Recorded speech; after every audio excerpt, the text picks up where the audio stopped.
You've just plummeted out of your mother's womb, landing on the dry, dusty plains of the Serengeti with all the grace of a dropped watermelon. The good news?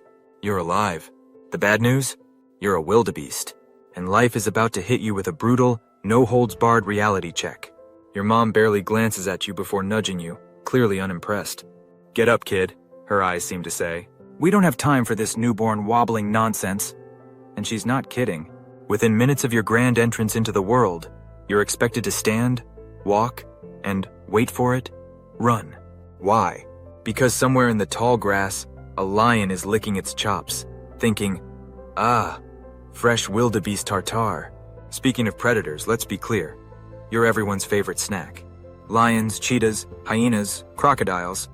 If it's got sharp teeth and a bad attitude, it wants a piece of you. And don't think you're safe just because you're sticking close to mom. The herd's motto is basically, every wildebeest for themselves. If a lion charges, the adults will scatter faster than a buffet at closing time, leaving you to figure out how to not die on your own. You're barely a few hours old, and already the savannah is throwing you into its most brutal game, Survivor, Serengeti edition.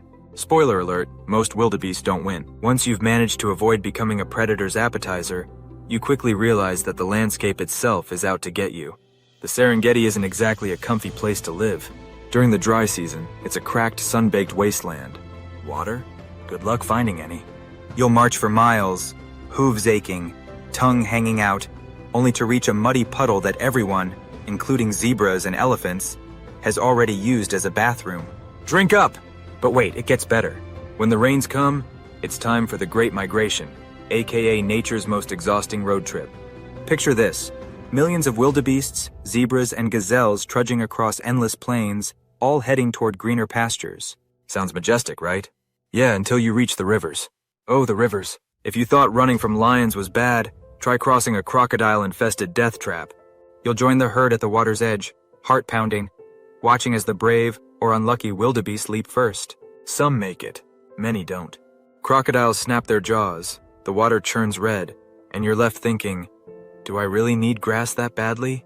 Assuming you survive the river of doom, life as a young wildebeest isn't all that exciting. Most of your day is spent grazing. Grass, grass, and more grass. Forget about trying new foods or indulging in snacks. If it's green and grows from the ground, you eat it. Every single day. And don't get me started on the company.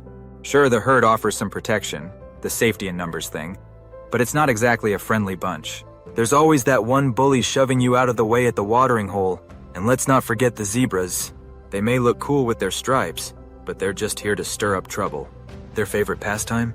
Starting stampedes for no reason. Thanks, guys. Oh, and speaking of stampedes, let's talk about panic mode. Wildebeests are basically the drama queens of the animal kingdom. A bird flutters too close and boom, chaos. Thousands of wildebeests take off running, hooves pounding, dust flying, with no idea where they're going. You could get trampled by your own herd before a predator even gets a chance to look at you funny. As you grow older, life doesn't get much better. Sure, you're bigger now, but so are your problems. You've moved up the predator menu from light snack to main course. Lions see you and think, finally a meal that'll last. And let's not forget the hyenas, those cackling thieves who love to gang up on you when you're tired from a long day of being hunted. When mating season rolls around, you'd think there'd be a break from all the danger. But nope, it's just another round of stress. Males fight tooth and hoof for dominance, locking horns in battles that leave you battered and bruised. If you win, congrats, you get to pass on your genes. If you lose, well, better luck next year. By the time you reach adulthood, you've survived more near-death experiences than you can count. You've crossed rivers, outrun lions, and somehow avoided being trampled during a stampede. But the grind never stops. The Great Migration is an endless loop, and the predators are always waiting. Eventually, age catches up with you. Your hooves aren't as fast, your reflex is a bit slower. The lions notice. One day, as you graze near the herd, a lioness stalks closer. You sense her too late. Your legs try to carry you, but the years have taken their toll. In the end, the savannah reclaims you. But hey, at least you gave it your best shot. Life as a wildebeest is tough, fast-paced, and full of surprises, most of them unpleasant. So, next time you watch a nature documentary and see wildebeest galloping across the Serengeti, remember, behind every majestic scene is an animal wondering why on earth it got stuck with this life.